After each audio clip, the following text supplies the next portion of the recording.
Okay, in this scenario, we have our original test from task 1, but this time the student has completed a second test, and the criteria is that they need to pass both tests to pass the subject. So we start off with if, open bracket, but this time, because there's two tests, we put in an and, open bracket. And now you'll notice Excel asks us for the first logical test, and we repeat what we did in task 1, which is if Holly's grade is greater than or equal to 50, comma, and now it's saying, okay, what's the second logical test?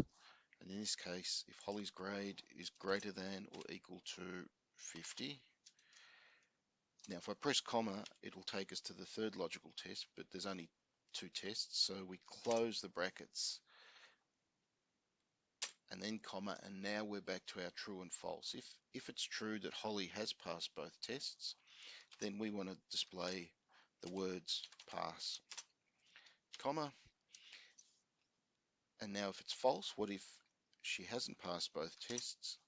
We display the word fail, talking marks, close brackets. And again, let's test it. Let's say Holly got 20 for test 1, well then she fails. And for test 2, she fails. If she got 20 for both tests, she fails. She passes. Always, it's a good idea to always test your results to ensure you've got it right.